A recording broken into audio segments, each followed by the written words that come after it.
The Digimon Adventure reboot's laser focus on Taichi has been present since the beginning. He's the only character prominent in all of the first 10 episodes, and of all 57 episodes so far, there have only been 5 without him in a prominent role. Taichi also had the most focus in the 1999 Adventure anime. Each of the kids got focus episodes here or there and development over time, but the entire Edamon arc circled around Taichi's emotional journey, from his misguided rush to get Greymon to evolve, to his hesitation in the wake of Skull Greymon, to reflecting on his past with Piximon, to his recklessness when he thought there were no stakes, to his paralysis once he realized there had actually been stakes, to overcoming his fear and finally realizing true courage. But there's a reason most people don't even realize Taichi had so much more focus in 1999, and why people didn't complain about it early on in this reboot, because the show made his focus there feel natural. Every episode of the reboot has featured either Taichi or Yamato, but fans only started complaining about it being the quote-unquote Taichi and Yamato show once Devimon cherry-picked them to stay in the digital world and threw everyone else into an arc-long B-plot. It's only when the writing feels forced and unnatural in expressing the preference for Taichi or Yamato that we all start to collectively groan. Some fans shrug off criticism of Taichi's focus with replies like, "He's the main character, what do you expect?" But that implies that forced and unnatural writing is inevitable with Taichi as the focus, and these examples hopefully show that is far from true. Which all leaves us in an interesting place for this episode. In an arc full of awkward and unnatural Taichi appearances, how well does an episode focus exclusively on him work? I'm Definitely Jeff, welcome to The Good, the Bad, and the Digi, and keep watching for my full recap and review of Digimon Adventure episode 57, Contact from the Catastrophe. This week on Digimon, Taichi continues to follow his Digivice, this time carried by a trio of Honeybeemon who happen to pass by. After checking in on the other kids, Taichi and Agumon are pulled out of the sky by a giant floating eye into some form of Algamon pocket dimension. I should note that I'm going to pronounce Algamon a little weird just because Agumon and Algamon sound nearly identical when spoken naturally, so hopefully they'll be easier to distinguish if I emphasize the L to an absurd degree. The swarm of Algamon appear benign, turn into a new humanoid form, and introduce themselves. They mention that they were created to execute a mission and that everything they do is the will of their creator, and then separate Agumon from Taichi.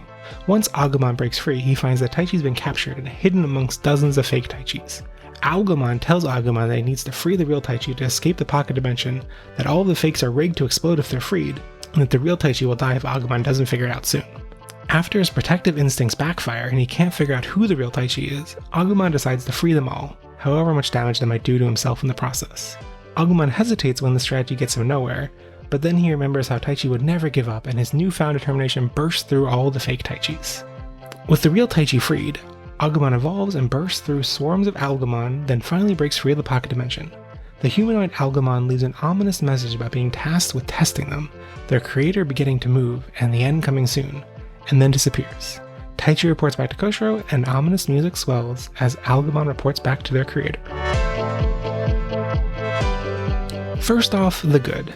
After an arc of completely detached episodes where Taichi showed up and never mentioned his past companions, it was extremely refreshing this week to finally check in on most of the other kids and get a couple cute little background vignettes. Tailmon holding up everyone because she just refused to get out of the onsen was a highlight, but it was also great to see Yamato sticking around to help the Digimon World 3 village rebuild, and to let Gabumon play with some rocks. In broad strokes, this was a great way to reintroduce Algamon and make us feel like the show's endgame is upon us. Algamon is much more intriguing and unsettling now that they have a clear intelligence, especially so now that they're hot. Oh no, he's hot! I'm especially intrigued by the hint of benevolence that we saw this week, but I'm very apprehensive about reading too much into that. Algamon's sexy form transformation was also really slick, animated by Yu-Gi-Oh! Veteran Junpei Ogawa. The final moments of this episode where Taichi reflects on Algamon's ominous message as the other kids look gleefully unaware were also really effective. Last week I highlighted how Gabumon has gotten a lot more internal dialogue than the other partner Digimon in this series, but it was neat to see Agumon get that spotlight too. In a lot of ways this was more Agumon's episode than Taichi's. The Spot the Real Taichi challenge is pretty standard setup, but most instances of this scenario are solved by a fairly generic power of friendship gut intuition, so it's rare to see someone actually fail repeatedly at it, which showed a surprising level of depth. But speaking of which, on to the bad this week. As impressed as I was by this episode having the audacity to show a main character failing at a friendship-based challenge, after the third nearly identical failed attempt, it just started to feel like repetitive padding. Agumon's eventual resolution to the puzzle also didn't really feel logically sound at all. At first I thought his realization was that none of the visible Taichis were acting like the real Taichi, who always remained optimistic and never gave up. In seeing lots of people discuss this episode, it seems like that was a pretty common interpretation. But it directly contradicts the fact that at least one of the fake Taichis acted exactly like that, calmly and optimistically telling Agumon that he trusted him to figure it out. After watching the sequence a couple more times, I think it's less that Agumon realized they were all fakes, and more that Agumon had already figured out the solution, freeing every single Taichi. But he gave up on that solution and needed a moment of reflection and Taichi inspiration to tackle that painful task, which is muddled a bit since his magically unlocked AoE attack took away all of the pain associated with freeing everyone. In any case, a kids show really shouldn't require multiple watches and careful analysis to piece together basic plot points like this.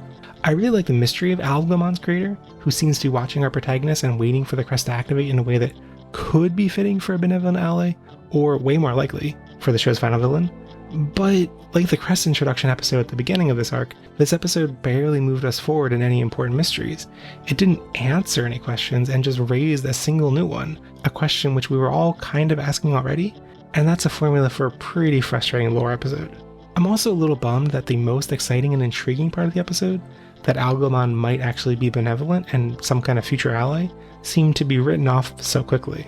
I wish that Agumon's realization that he could just swipe down all the fake Taichis, since the fakes exploding wouldn't hurt the real Taichi, would tie into realizing that maybe Agumon's claim of Taichi dying was a bluff, and that maybe the test wasn't completely malicious, but this episode certainly didn't want to explore that. There's still room for possible plot twists in the future, but as Taichi and Agumon were gleefully killing swarms of Agumon in retaliation, it definitely felt like the show didn't want the viewer to think, hey wait, maybe they're not evil, maybe we shouldn't kill them. Speaking of which, Agumon's lengthy attack Digivolve sequence felt pretty empty and hollow, since all of the evolution forms were just plowing through mobs of Agumon like a Dynasty Warriors game. But now let's get to the fun stuff. Honeybeemon first appeared in the Digimon card game in 2000, and they debuted in the anime as members of Ranamon's fan club in Frontier. They were adapted from a winning entry in the Bandai Town Fax Service Digimon Illustration Contest, which was also the origin for last week's Zombamon. They were originally envisioned as Vmon's evolution with the Digimental of Knowledge, and just like Searchmon, I guess none of Wisemon's researchers are curious enough to question why Koshiro's crest appears on various Digimon. They're pretty cute. 3 stars. Agumon's very first appearance was in 2006 as DLC for the Digi Window, a Digimon Analyzer type toy a month before their anime debut in the Savers movie, which is set in a post-apocalyptic Yokohama overrun by Agumon's vegetation. Agumon's name comes from the computer science concept of an algorithm, which the Savers movie winked at by also introducing a protagonist named Rhythm. Agumon is also likely a reference to Argus Panoptes, a giant in Greco-Roman mythology with 100 eyes. Their name is also written with an R in some official English media, like the new card game, since Bandai can never make things simple. Agumon's name is probably not a reference to US Vice President and climate change activist Al Gore, but I did meet him once and he was pretty cool. 4 stars. Agumon's Ultimate and Mega forms have been around since 2006, but the Fresh, In-Training Rookie, and Champion forms all debuted in the first episode of this show. The Fresh form is freaky, I do not like it. 1 star. The In-Training form is cute, iconic, and I'll always remember Taichi swinging them around in episode 1. 4 stars. The Rookie form is alright, its yarn ball-esque fists are kinda weird. 2 stars. The Champion form is also pretty iconic. They were a little boring this week as random mobs of Greymon fodder, but they were extremely cool as a giant intimidating threat way back in episode 1. 4 stars. The Mega form feels a bit like every other Digimon Mega form, but shines when they get to do things with their tons of creepy eyes. 3 stars. Agumon actually has 2 ultimate forms, so first I'll talk about the ultimate stage's Worm phase, which is the mode we saw back in episode 2 and the Savers movie. They're alright, they're exactly what you'd expect of a giant virus-type plant Digimon. 2 stars. Agumon's humanoid ultimate form has been lying around in Bandai's toy box for a while, first appearing in a card game in 2007, but this episode was their anime debut. I think they're fantastic, and it's great to have a Myotismon level hot villain again. My only complaint is that their shoulder pads made of feathers are completely out of left field and don't fit the rest of their design aesthetic at all, but it's okay because they're hot. 4 stars. Thanks so much for watching. If you enjoyed the video, please consider leaving a like and subscribing. What did you think of this episode? Were you moved by Agumon's struggle? Are you excited for next week's Akari episode? Let me know in the comments, and stay tuned for a full podcast discussion later in the week. And remember, never stop digivolving.